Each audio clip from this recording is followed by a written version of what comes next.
Après avoir goûté au maniaci, tu voudras toujours en manger.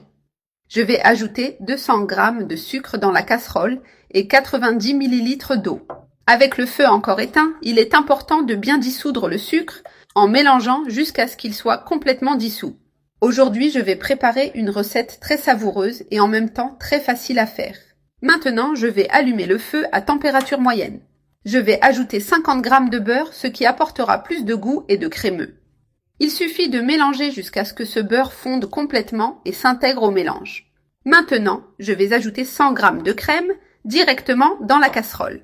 Ensuite, j'ajoute 2 cuillères de miel, que des ingrédients de qualité ici. Je continue à bien mélanger pour dissoudre tous les ingrédients et obtenir une crème homogène. J'ai déjà tout bien mélangé, le caramel a une belle texture et une brillance incroyable.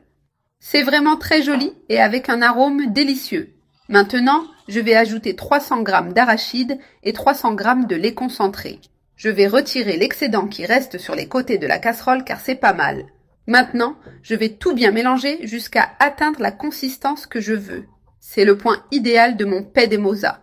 Regarde juste la texture crémeuse. C'est prêt.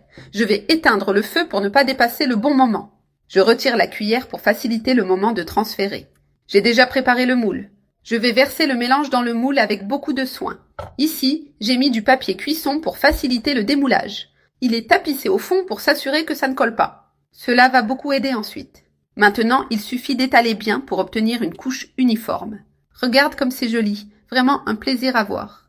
Maintenant que j'ai tout étalé de manière uniforme, je laisse refroidir à température ambiante. Comme ça, cela prendra la bonne texture. Mon pain de moza est déjà prêt et avec une apparence magnifique. Je vais prendre cette partie ici pour commencer à démouler. Je vais retirer avec précaution. C'est très facile à sortir grâce au papier cuisson. Regarde comme ça sort entier et sans difficulté. Maintenant, je vais le placer sur la planche pour le découper.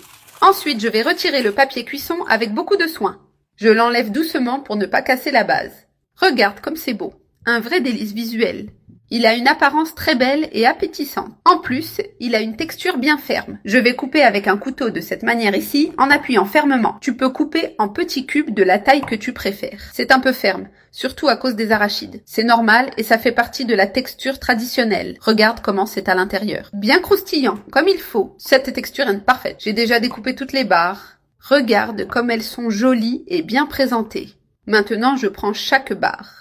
Je la passe dans du sucre en couvrant tous les côtés, y compris les bords. Regarde comme ça fait une couche fine et jolie. Je la mets directement dans l'assiette pour servir. Et je vais faire pareil avec toutes les autres. À la fin, elles seront toutes enrobées et prêtes à déguster. Maintenant, je vais prendre la mienne pour goûter.